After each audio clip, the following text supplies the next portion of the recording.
What's up, guys? What's going on, man? I am Paul. This is Pauline Theology's daily devotional, and we are going through the book of John. We're in John chapter 7, verse 40 through 44.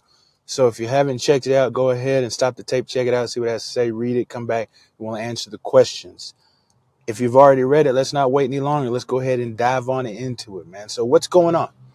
What's happened? Well, earlier we see that Jesus makes the definitive statement saying that he is where you can drink from and never be thirsty again. You will have waters that flow from your insides, which is the Holy Spirit. God is giving his Holy Spirit. He's blessing us with his Holy Spirit if we believe. And so we finished this big discourse of what's going on, which he has spoken. And now we get to hear from the crowds. What do they think? What do they say about the things that Jesus has said? Well, it says some heard him and that they thought he's the true prophet, man, or truly he is the prophet. So earlier we had heard the crowd saying a little bit about that. We've heard the Samaritan woman saying that as well. When we're talking about the prophet, we're talking about definitive prophet. We're talking about the one that is spoken of in Deuteronomy that says, out of your people will come. And so they believe that he might be that one, the one who is to usher in maybe the Messiah, kind of in the sense of what John was doing for Jesus. Others said that they actually believe he is the Christ, that he is the one who is the anointed one that's come to save them from the Romans, from the bondage of the people, and establish their own kingdom again. But then others say, man, he ain't the Christ, because the Christ comes from the city of David, man, and he's part of the lineage of David. And so there was just a big kind of like a discussion or a schism, dividing between the crowds of who they believed Jesus was. And then in the midst of that, they trying to snatch Jesus up, man. They trying to take him, arrest him, and so they can murder him. We already saw that earlier. At least it says some out of the crowd is trying to do that. So what is this saying about God, this passage, man? Well, it says that the words of God have power.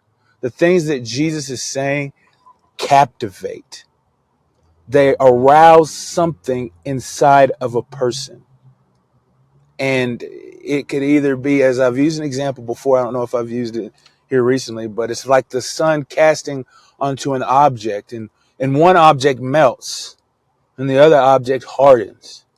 And so what is happening here is that God's words have this amazing power over the people. What's to say about man?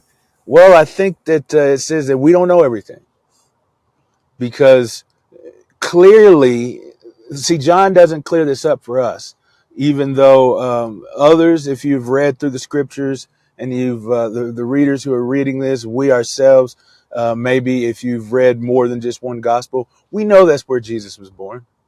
We know that he came out of the city of David. We know that he's in the lineage of David as well.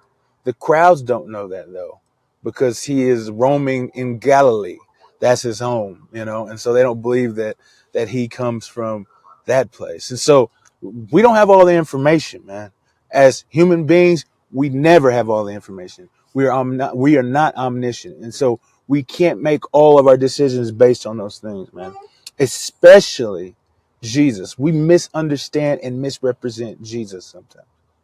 And that's why it's integral for us to read through the scriptures to understand and discern who he is, because we don't know everything. But guess where we can know God and know things? Through Jesus. Through Jesus. So how do we apply these truths to our lives, man? Well, what do we know about Jesus? Who is Jesus to you? Are you looking to enter into his knowledge, to know him more, to understand his purpose and his plan? If you're with us today, man, I know at least you're on the start, man, and that's awesome, because it's very important for us to figure out and know Jesus, because that's the most important person we could ever know. I appreciate you guys for listening, man. And I hope that we continue to dive deep into the person of Jesus.